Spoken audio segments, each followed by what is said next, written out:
Internet पर ना कभी कभी ऐसी कहानियां सामने आती हैं जो दिमाग को एकदम झकझोर कर रख देती हैं। हाल ही में एक ऐसा ही इंटरव्यू वायरल हुआ है। ये कहानी है एक घर की और उसमें रहने वाले 3 लोगों की। और ये कहानी शादी और रिश्तों के बारे में हमारी सोच को चैलेंज करती है। तो चलिए आज इसी उलझी हुई कहानी को थोड़ा और करीब से देखते हैं। कहानी के बीच में जो महिला है उनकी कही ये एक लाइन, बस ये एक लाइन ही काफ़ी है ये समझने के लिए कि मामला कितना अलग है, कितना अनकन्वेंशनल है।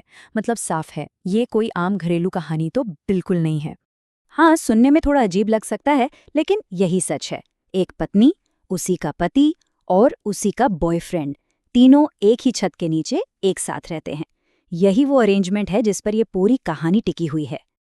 अब जाहिर सी बात है, ये सब सुनकर किसी के भी मन में पहला सवाल यही आएगा कि भाई पति का क्या क्या उन्हें ये सब पता है, और अगर पता है तो उनका इस पर क्या कहना है। और यहीं पर ये कहानी एक और भी ज्यादा हैरान करने वाला मोड़ लेती है, क्योंकि ये सिर्फ पत्नी का एक तरफा फैसला नहीं था। इस पूरे अजीब से लगने वाले अरेंजमेंट में पति की पूरी पूरी सहमति शामिल थी।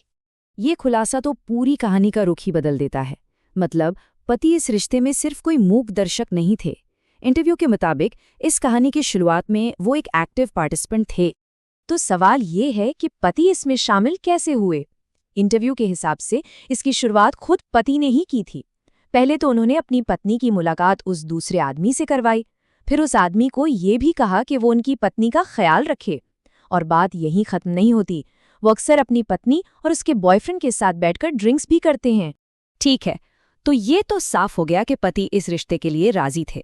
लेकिन सवाल अभी भी अपनी जगह पर है कि आखिर इस दूसरे रिश्ते की जरूरत ही क्यों पड़ी। अब जरा महिला का पक्ष भी जान लेते हैं। इस हिस्से में हम ये समझेंगे कि वो महिला अपने पति और अपने बॉयफ्रेंड दोनों के बीच क्या फर्क देखती है और वो इस बारे में क्या कहती है। और देखिए, वो अपने इस फैसले की वजह बताने में जरा भी नहीं हिचकिचाती। वो एकदम साफ साफ कहती हैं कि इस पूरे मामले का सीधा कनेक्शन उनकी अपनी खुशी और सेटिस्फैक्शन से है। यहाँ पर वो बड़ी बेबाकी से दोनों की तुलना करती हैं। एक तरफ है पति, जिनके बारे में वो कहती हैं कि उन्हें उनसे पूरी संतुष्टि नहीं मिलती और वो शारीरिक रूप से भी छोटे हैं। और दूसरी तरफ है बॉयफ्रेंड, जिसके लिए उनका कहना है कि वो उन्हें ज्यादा खुशी देता है और फिजिकली भी पति से 2 गुना है। ये तुलना इस रिश्ते के पीछे की एक बड़ी वजह को सामने लाती है। पर रुकिए, कहानी सिर्फ इतनी नहीं है। जो अभी तक एक अजीब सा लव ट्रायंगल लग रहा था, अब उसके पीछे की एक ज्यादा गहरी और परेशान करने वाली कहानी सामने आने लगती है।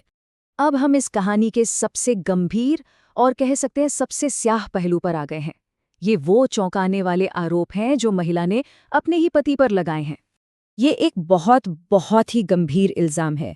महिला का दावा है कि ये मामला सिर्फ आपसी सहमति या रिश्तों का नहीं है, बल्कि उसके पति ने पैसों के लिए उसका इस्तेमाल किया, उसका शोषण किया है। और वो अपने आरोप को और मजबूत करने के लिए एक तय रकम का भी जिक्र करती है। उसका दावा है कि पति ने उसे हैदराबाद ले जाकर देह व्यापार में धकेलने के बदले 70 से 80 हजार रुपए लिए थे। इतने सारे खुलासे, इतने गंभीर आरोपों के बीच सवाल उठता है कि इन तीनों का, इस तिकड़ी का भविष्य क्या होगा। चलिए देखते हैं कि आगे को लेकर इनके क्या प्लान्स हैं। और इनका भविष्य का प्लान भी इनकी आज की जिंदगी जितना ही अनकन्वेंशनल है, खासकर तब जब बात परिवार को आगे बढ़ाने की आती है। तो फ्यूचर प्लान क्या है? देखिए, पति से उनके 2 बच्चे पहले से हैं और अब वो अपने बॉयफ्रेंड से भी एक बच्चा चाहती हैं। इंटरव्यू के मुताबिक उनके पति को इस प्लान के बारे में अंदाजा तो है, लेकिन वो उन्हें फॉर्मली तभी बताएंगी जब वो प्रेग्नेंट हो जाएंगी। और इस बयान से उनके इरादे एकदम साफ हो जाते हैं। उनके लिए ये सिर्फ कोई ख्याल नहीं है, बल्कि एक तयशुदा प्लान है जिसे वो पूरा करना चाहती हैं। तो आखिर में सवाल ये उठता है कि इस पूरी कहानी को हम कैसे देखें। क्या ये रिश्तों का कोई नया मॉडर्न चेहरा है, जहाँ पुराने नियम कायदे कोई मायने नहीं रखते, या फिर ये सहमति और खुशी के पर्दे के पीछे चल रहे शोषण और कंट्रोल की कोई बहुत ही उलझी हुई दर्दनाक कहानी है। शायद इसका सच्चा जवाब इन दोनों के बीच ही कहीं छिपा है।